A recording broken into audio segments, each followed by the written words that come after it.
Hi everyone, I'm introducing myself for my new YouTube channel. I have a market garden farm that I started this year, and I want you to join me in the process of the startup years as I'm going through the misses more than the hits of starting off a market garden farm. A market garden farm is where you're using or you're creating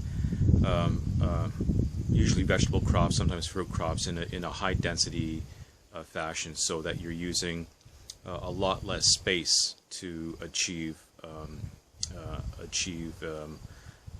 revenues that can support a family. So I'm starting at quite late in life. You see the silver in my goatee. And I decided to make not last year, but a few years back, I decided to make some dramatic changes in my life. And the market garden was something that didn't really come to me till last year. I was really gearing more towards establishing an orchard, which I still want to establish. But right now I'm working on the market garden concept, and with approximately 1.5 acres of 2 acres of open field. And I'm going to be going through the process and showing you how I'm doing this in the beginning years. Quite often when you find successes in everything, they'll always show you the end result, you know. They'll always show you the good points and the lack of mistakes and things like that, and once they really have things moving along. But I'm going to show you something totally different. I'm going to show you the bumps that go along the way.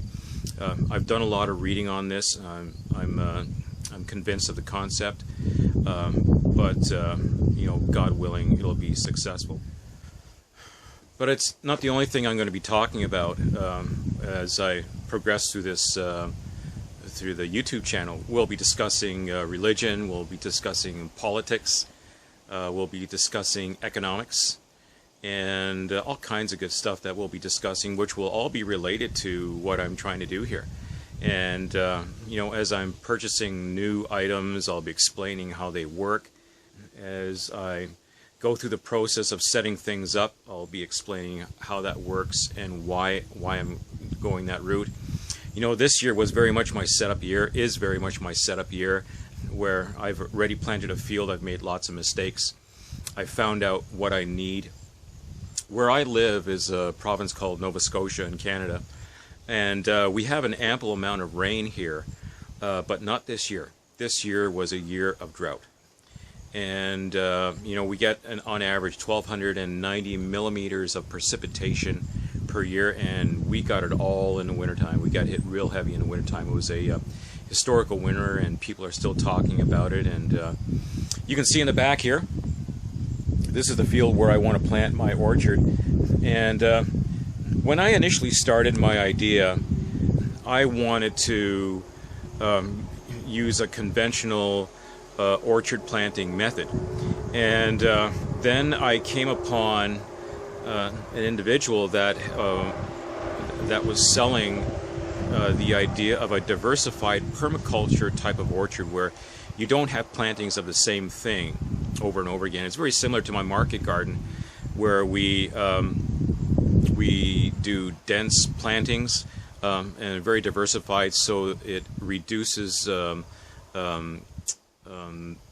problems with pesticide or with insecticides, with insects and disease, so that one plant will work off of another, or because of the diversification, you don't have pesticide attack. Now, that doesn't mean that you don't get pests in your growth in your vegetable field, because you do, but the idea is to reduce and possibly eliminate.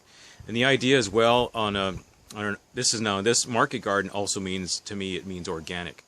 And I'll be growing completely organic. Matter of fact, I'm trying to go beyond organic and not using any type of organic pesticides either. Now, that doesn't mean I'm not going to be prepared. There are organic pesticides that are out there that I'm going to be prepared to use, if in fact that I have to, and that will be done through, be approved through my organic certification as well. So that's something that I'm trying to get away from completely. by building up the organic matter in the soil. One of the great things that we find when we're growing vegetables this way is the flavor. You know, when you go into a grocery store these days, there seems to be a lack of flavor in the vegetables and in the fruits. And I'm thinking to myself, well, maybe this is because I'm getting older. Maybe my taste buds are going the way of the rest of my body is when you're aging.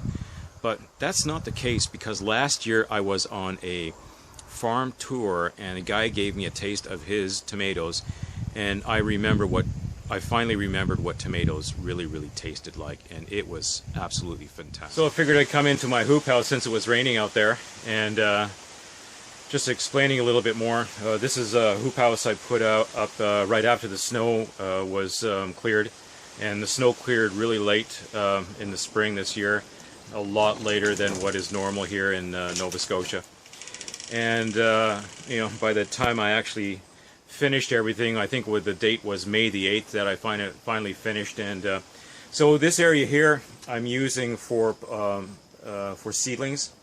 So in the springtime you'll see me do seedlings.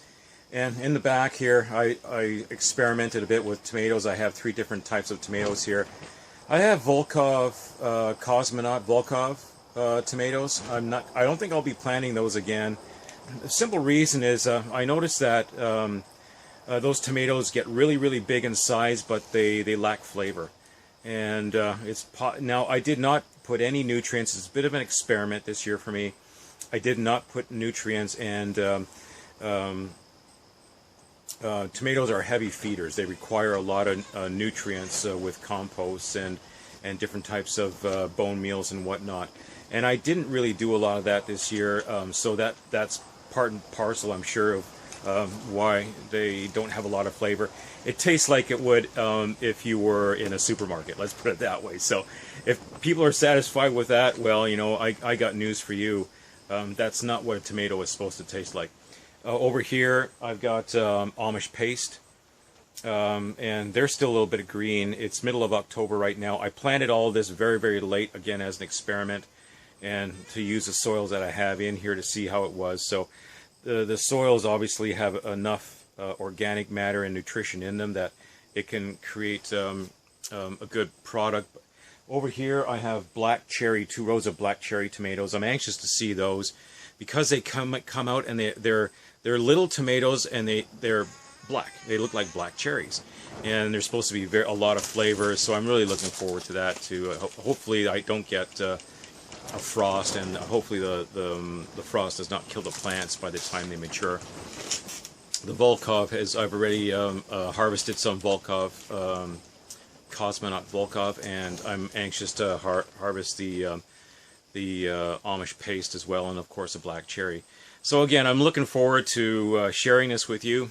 I hope you come along on the ride with me, and we'll be sharing lots of different things. You know, the world is changing at such a dramatic pace, and I just want to share my views.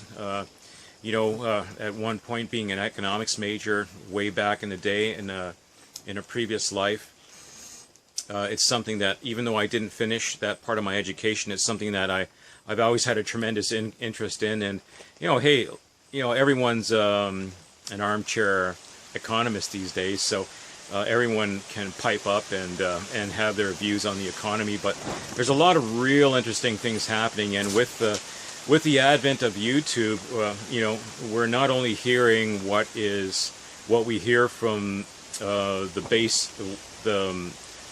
the media that you hear on television, but we're getting what I would consider to be not only an alternative, but it's also, I think, a lot more truthful to the facts.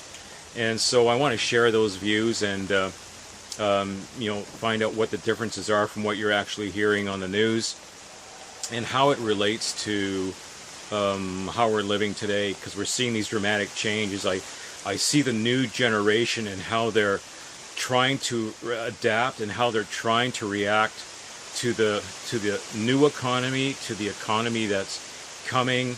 And I see the changes in the newer generation, as well as the one that I'm in, And I have to say that the newer generation is pretty darn smart in the way that they are reacting to reality. At the same time, they're doing a lot of stupid things too. But in the way I know, I really can't. I'm not laying blame. So any of my younger viewers that are watching this, don't think I'm laying blame at you. I mean, every generation does stupid things, right? And trust me, my generation is guilty of the most of them, if I can say. So I want to share that with you as well. Everything will be related to my decision to move out to the country.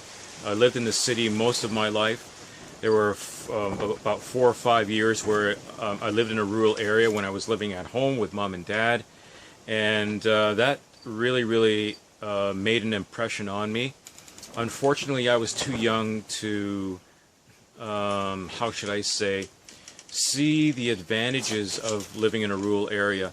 Now, we know since the early 80s when I moved out of a rural area, again, things have been changing dramatically in those 30 years, over 30 years, and there's been a real shift towards a city life, and everybody is congregating in towards the cities, which I think causes its own issues.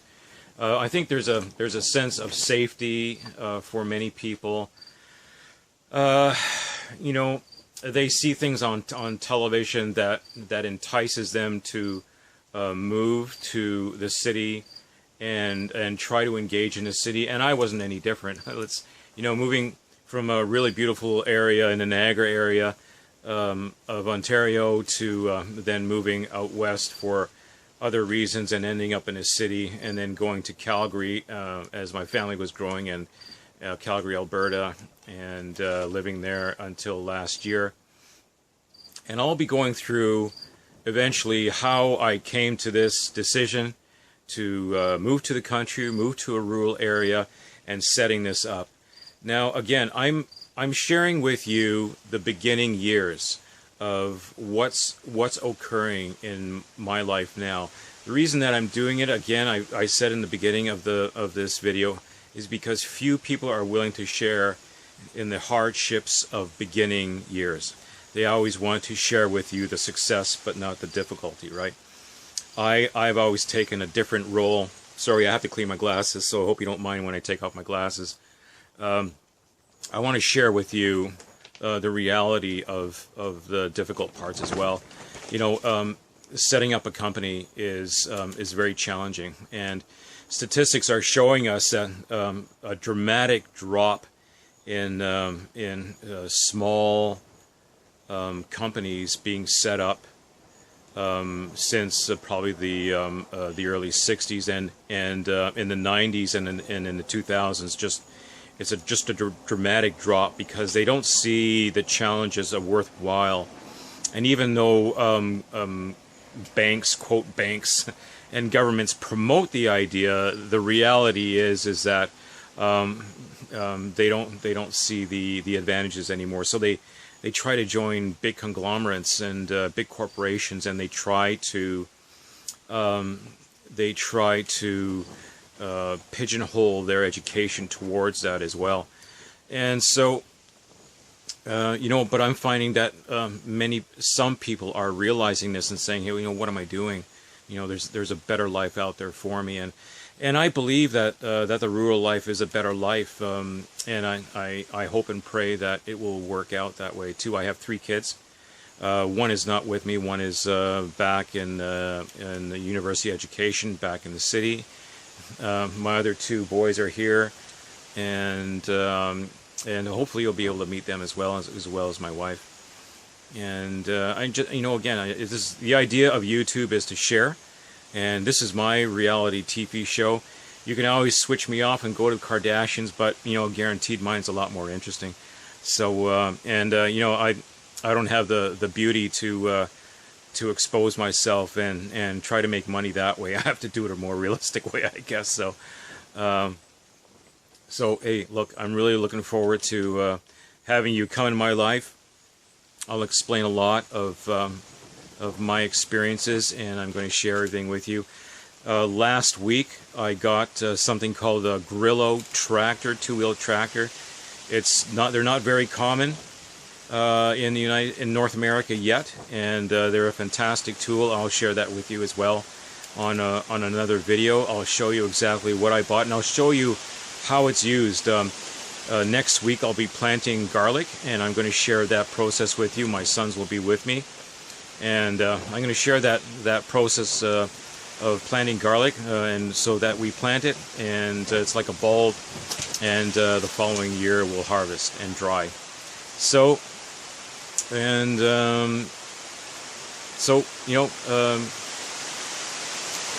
God willing, you'll subscribe, and we'll all enjoy the process together. It's raining really good out there right now. I don't know if you can hear it on the plastic. This is a double layer plastic on the hoop house, and it's called a hoop house because I guess it looks like a hoop, and it's unheated. Greenhouses are considered greenhouses if they usually have heat, and hoop houses as well. But greenhouses are usually made of glass. But there's a lot of greenhouses that are made of plastic. So I think the idea of a hoop house is not only possibly the size, but also the construction itself. And unfortunately, I did take pictures of that process as I was going through it. Maybe I'll share with you one day as I was going through the process of doing that as well, and just go through the whole process. And you know, I'm a journeyman carpenter by trade. I'm a certified Gold Seal certified project manager within the commercial construction industry, and I've done that together for 30 years. I've had enough of that industry, even though I've out here to earn extra money here and there. I try to pick up jobs where I can as I'm developing my market garden, and hopefully I'll develop my market garden enough where I don't have to do that anymore. You know, I love the industry. I just don't necessarily like the way it treated me so much, because it's very sporadic employment. And some people will say, well, I'm in another industry and my employment is sporadic as well. And you know, I understand that completely, especially from a male perspective. Males in their middle ages are really being, I think, affected the most from these from the way that employment is changing, and corporations are under a lot of stress to have a reduced profit and a reduced demand for their products and services, and so guess who gets the boot? It's the guy that, you know, is on the top tier earning the most money, and so we end up being contract workers instead of full-time workers for the most part, because they feel that younger people can do it cheaper, right? So that's the way it goes, and I'm pretty sure a lot of workers my age will empathize with my history in that position. And you know, for the ones that have friends in whatever business and keep them going, God bless them. I don't. Again, God bless them. And but this new venture here is something that I'm really thrilled about, and it's scary at the same time. You know, I'll be honest with you, is starting anything, a venture where you still have financial responsibilities with family is always can be stressful. But I pray a lot about it, and I ask for God's help. As you can tell, I'm a religious person, and that'll come out, you know, sometimes, or maybe even often in my videos. And you know, you can ask me any questions you want. Hopefully I'll answer it the best of my ability. And I'll be going through a lot of different things, you know, whether it's mechanical fixes, and as a journeyman carpenter, hopefully I'll be able to show you a few of the things that I know as a carpenter, as a project manager, a certified project manager. Hopefully I can share some of the expertise that I have in that field as well. And hopefully it comes together, right? I mean, I make plans just like anybody else, but that doesn't mean plans. So for now, I'll just sign off, and again, I'm really looking forward to sharing with you the experiences that I'll have in the next few years, and it's a witness to how things are maturing and the mistakes that I'm making. And so please subscribe. I'm going to try to make weekly videos. The idea is making weekly. There may be more than one per week, and but hopefully I'll be consistent in making my videos, so that I can share with you, keep you updated, let you know new things that I've learned and how I'm progressing through that learning experience. You know, at the age of 52, it's great to be able to share some of those things with you, and you know, I just hope you enjoy it as much as I enjoy giving, because the idea of YouTube has really opened up a whole new avenue for people to learn, and for people to just enjoy something that they want to become more familiar with, or simply enjoy, or they can relate to somehow. And I hope to share with all those that enjoy these videos. So stay tuned.